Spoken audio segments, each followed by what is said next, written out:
کے ساتھ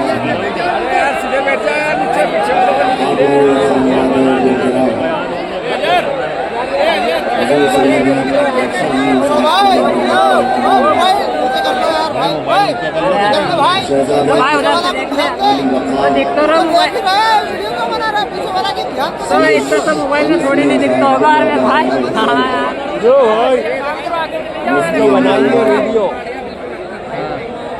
اور دیگر اساتذہ ملت علماء ذوی احترام مشائخ حاضرین اہل سنت و جماعت السلام علیکم ورحمۃ اللہ وبرکاتہ۔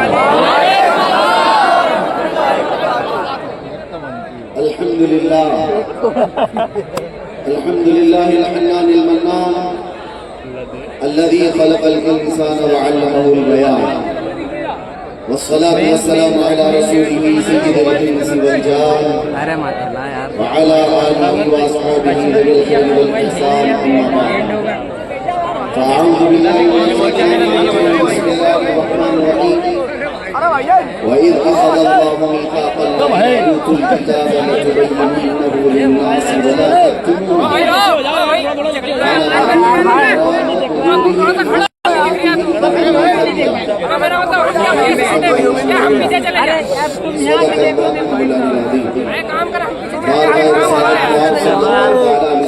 ایک بار درود پاک کا ہدیہ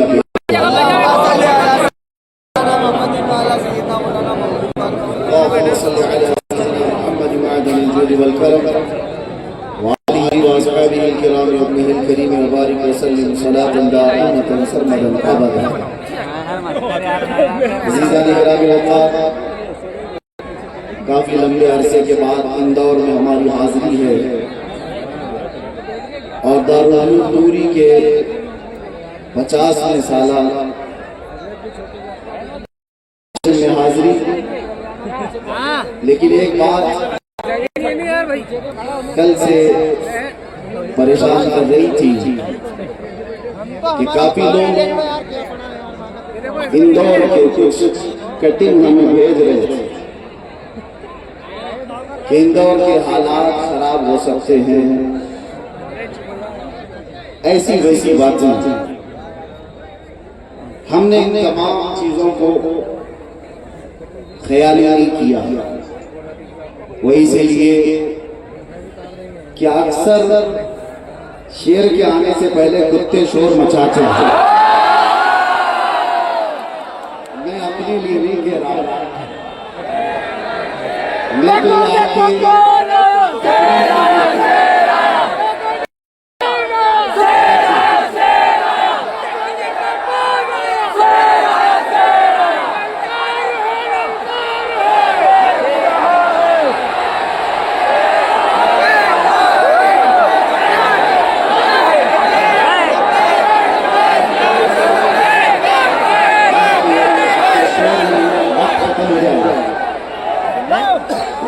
کے ختم ہو جائے گا، توجہ سے سن لیں۔ تقریب ختم ہونے کے بعد سارے نعرے ایک ساتھ لگائیں گے۔ مولانا احمد یارغاں رفیق محترم شہزادے حبیب العلماء، ان کے قلبوں پر ایک بڑی ذمہ داری ہے، دارالعلوم کو لے کر چل رہے ہیں، شہر اندور کے مسلمانوں کی آبرو۔ میں نے ایسے ہی کہا کہ جہاں پر اس میرے عزیزو، ایک بات میں آپ سے کہنا چاہتا ہوں، یہ علماء کی محفل ہے اور دستار فضیلت، دستار عالمیت، دستار حفظ و قرأت، یہاں سے نکلنے والے علماء کی کھیپ آپ کے سامنے ہے، 100 سے زیادہ علماء۔ اس لیے مجھے یہ بولنا پڑا، نہ کہ میں لطیفے کے لیے یا آپ کو جوش دلانے کے لیے نہیں کہہ رہا ہوں۔ جو لوگ یہ سمجھتے ہیں کہ ڈر کے مارے پھر دبک جائے گا، ان کے لیے بولنا پڑتا ہے، ورنہ ہم اس طرح بولنے کی مزاج نہیں رکھتے۔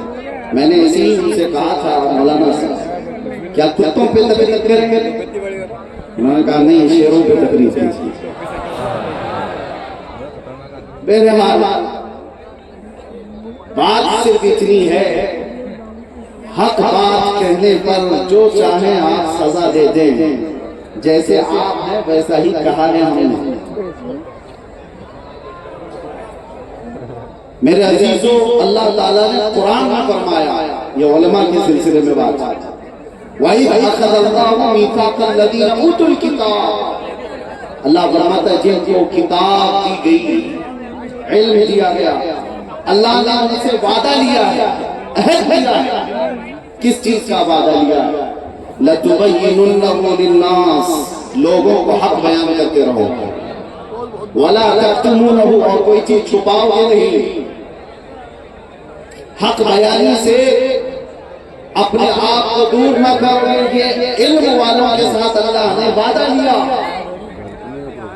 لیکن پہلے کے علم والوں نے کیا کیا؟ یہودی اور عیسائیوں کے متعلق کہا گیا فَنَبَذُوهُ وَرَاءَ ظُهُورِهِمْ، اس وعدے کو انہوں نے پیٹھ پیچھے پھینک دیا، اللہ سے کیا ہوا وعدہ انہوں نے توڑ دیا۔ وَاشْتَرَوْا بِهِ ثَمَنًا قَلِيلًا، اور حق بات بولنے کی بجائے مالداروں سے تھوڑے مال پر راضی ہو گئے، یعنی تھوڑی سی پیسوں کی وجہ سے وہ اپنے حق بیانی سے دور ہو گئے۔ علماء یہاں سے نکل رہے ہیں، سب سے پہلی نصیحت ان کے لیے یہ ہے، تمہارے سروں پر جو تاج رکھا جا رہا ہے، اب تو تمہارا اصل معاملہ شروع ہونے جا رہا ہے۔ یہ نہیں ہے کہ تکمیل ہو گئی، یہاں سے میدان میں اترنے کے بعد اب یہ دیکھا جائے گا کہ آپ قوم کی سچی رہنمائی کرتے ہیں یا نہیں کرتے۔ نیابت رسول کا تاج رکھا جا رہا ہے، نیابت انبیاء کا تاج رکھا جا رہا ہے، تو ہمیشہ علماء کو یہ چاہیے کہ انبیاء کی سیرت پڑھیں، جن کو آری سے دو ٹکڑے کر دیا گیا مگر وہ حق بولتے رہے، جن کے سر پر قلم کر دیا گیا یحییٰ علیہ السلام، وہ حق بولتے رہے۔ انبیاء کرام علیہ السلام میں سارے نبیوں کی آپ سیرت پڑھیں، تب آپ کو پتہ چلے کہ ہم کو نیابت کا تاج دیا گیا ہے۔ یہ سارے مسائل تو آنے والے ہیں حق بولنے پر، اسی لیے میرے آقا صلی اللہ علیہ وسلم کی حدیث سے بات ہے، افضل الجہاد کلمۃ حق عند السلطان الجائر۔ حضور پاک صلی اللہ علیہ وسلم ارشاد فرماتے ہیں سب سے افضل جہاد، لفظ سنتے ہی لوگ جو ہے آج واویلا بچا دیتے ہیں، مولانا جہاد کا لفظ استعمال کر رہے ہیں، یہ مقدس لفظ ہے، پوتر لفظ ہے، اگر یہ لفظ حضور کی سیرت سے ہٹا دیا جائے گا تو آدھی سیرت ختم ہو جائے گی۔ ہم بیان کرتے رہیں گے، تمہارے پھیلائے ہوئے پروپیگنڈے کی وجہ سے اصلی لفظوں سے ہم کنارہ کش بھی کر سکتے ہیں۔ حضور پاک صلی اللہ علیہ وسلم فرماتے افضل جہاد، ظالم بادشاہ کے سامنے حق بات کہنا، افضل جہاد، اور یہ علماء کی سب سے پہلی صفت ہے۔ علماء ذوی احترام جب تک اس صفت سے متصف ہوتے ہیں، اللہ تبارک و تعالیٰ ان کی زبانوں میں اثر رکھتا ہے اور ان کے کاموں میں برکت دیتا ہے۔ لیکن امام غزالی رحمۃ اللہ تعالیٰ علیہ کا ایک قول ہے، آپ فرماتے ہیں وہ عالم جو حق بیانی سے اعراض کر دیا، مالداروں کی دیکھ کر ان کے حساب سے فتوے دینے لگا، ان سے کچھ مال لے کر ان کے من کی بات کہنے لگا، امام غزالی فرماتے ہیں وہ اس مکھی سے زیادہ غلیظ ہے جو پخانے پہ بیٹھتی ہے۔ یہ امام غزالی رحمۃ اللہ تعالیٰ علیہ کا فرمان ہے، اسی لیے وہ صرف اور صرف مال کی وجہ سے اللہ کی دی ہوئی نعمت کے ساتھ خیانت کر رہا تھا۔ عزیزان گرامی وقار، اللہ کے نبی صلی اللہ علیہ وسلم کی شریعت طاہرہ کی یہ علماء، ان کے ساتھ جو مسائل آئیں گے وہ حق گوئی بلاتے ہیں، ابتلا اور آزمائش کا دور ہوتا رہے۔ سیدنا امام احمد بن حنبل رضی اللہ تعالی جن کو 5 لاکھ حدیثیں یاد تھیں، 5 لاکھ حدیثیں یاد تھیں، لیکن وقت کے ظالم خلیفہ نے ایک بار میں 3 بار آپ کی پیٹھ پر کوڑے مارے، ایک بار کی کوڑے نہیں ہیں، 100 کوڑے لگ جاتے تھے، پیٹھ کی ہڈی آپ کی جھک گئی تھی۔ ایک ایسی بات میں آپ کو بتاؤں، اس زمانے میں بھی نہ علم کے طلب والے کم ہو گئے اور نہ علماء حق بیان کرنے سے گریز کرنے لگے۔ آج کا یہ دور ایسا آ گیا کہ کہ سب کو مصلحتوں کے دروازے پر چھپنا پڑ رہا ہے۔ آج دارالعلوم نوری کے نے طلبہ کو سفر کیا، کئی مہینوں کا سفر کیا۔ جب بغداد پہنچے تو اس وقت لوگوں سے پوچھا امام احمد بن حنبل کہاں ہے؟ تو لوگوں نے بتایا امام احمد بن حنبل پر پابندی لگائی گئی ہے، پولیس کا پہرا لگا رہتا ہے، سارے لوگ ان سے مل نہیں سکتے، کوئی بھی جا نہیں سکتا۔ وقت خلیفہ نے امام احمد بن حنبل پر پابندی لگائی ہے کہ وہ بیان نہیں کر سکتے، کسی سے حدیث نہیں بول سکتے، اور کوئی ان سے پڑھنے کے لیے آ نہیں سکتا۔